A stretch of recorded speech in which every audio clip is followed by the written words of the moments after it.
Hello there, good afternoon, blessed beings. This is Bless. So, I'm going to talk about Babaylanism or Diwataan. This is the ancient Filipino spirituality and magic before the Philippines was colonized by the Spaniards. One moment, please.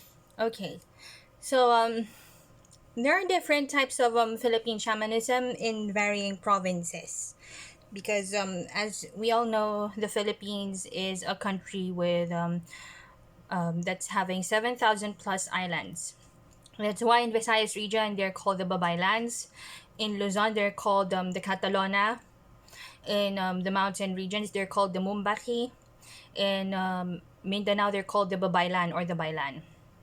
Even though there is diversity in the pantheons depending on the province, um, there there one the one thing that's same about them is that they believe that every living thing has a life. It's sacred, it has a soul, and therefore it needs to be loved and respected, such as the trees, animals, stone, humans, whatever you call it.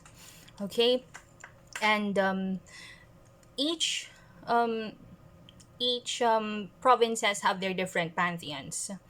So they have their own ways of own methods of healing magic and healing and working with the spirits, as well as protection magic and even baneful magic. Okay, so before before the Philippines was colonized by Spain, they were animist. Okay, they took good care of Mother Nature. That's why they don't cut trees as easy and as fast like that.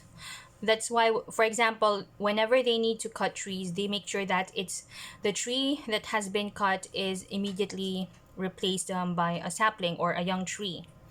And they also, the Babaylands or the Filipino shamans in general, act as a medium or as an intermediary between the spirit world and the world of humans. So, for example, there is a human who is being disturbed by a spirit. The Babaylan or the Filipino shaman would act as a medium between that human who's being disturbed and the spirit who's disturbing the human being, that specific human.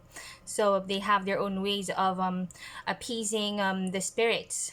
Although I'm not going to divulge further information about that. So if you want to learn more about it, please and if you're interested in becoming a babaylan, please check out the Facebook page Tribaka. Okay, they really took good care of nature so much because they believe that everything has life, everything is sacred, and they have just to make it short, they have different types of healing magic, protection, baneful magic.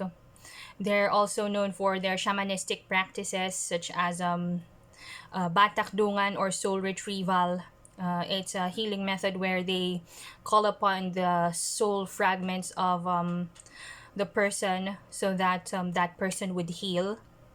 So my knowledge about this path is very limited because I'm not practicing this path yet. That is if I will. That is if I would become a babaylan in this lifetime. So this is very fascinating. This shows how colorful and how interesting Filipino spirituality and pre-colonial Filipino spirituality and magic is. So some even say that it has Hinduism and Buddhist roots. And what else? Uh, there are there are also different types of deities from different types of pantheons for each province, and they also have different types of spirits. So if you want me to talk more about different Filipino mythological creatures and spirits such as the tikbalang, the manananggal, the aswang and whatnot, as well as different because I've talked about two Filipino Filipino deities from the Tagalog region so far in this channel, such as Mapulon and Dian Masalanta. So probably I'll make a vlog about if you're interested, please comment down below if you want me to make also more videos about the Filipino deities from different provinces.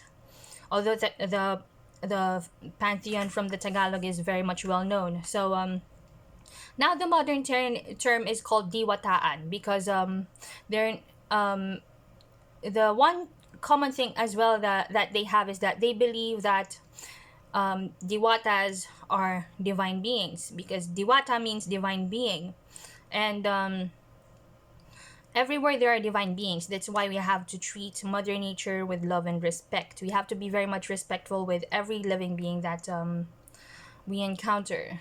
Although in this modern time, it's easier said than done. And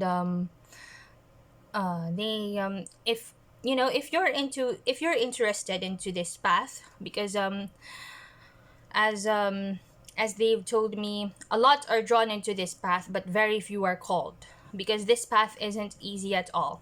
Foreigners are more than welcome to take this path. That is if this is their calling to begin with, because this is not an easy path at all. So if you're interested in becoming a Filipino shaman or babaylan, or in this Diwataan path, please feel free to check out the Tripmaka Facebook page, and I'm going to put the link in the description box down below. And also please check out the Wikipedia page down below as well about Filipino shamans. I'm going to put everything in the description box. So that's I think that's it about Babaylanism or Filipino shamanism or Diwataan, Precolonial Filipino magic and spirituality. That's it for today. That is actually shamanistic in nature, or that is actually shamanism. So thank you very much for watching. Have a magical afternoon or evening or morning full of blessings from the divine beings. Ito ninsang. Bye!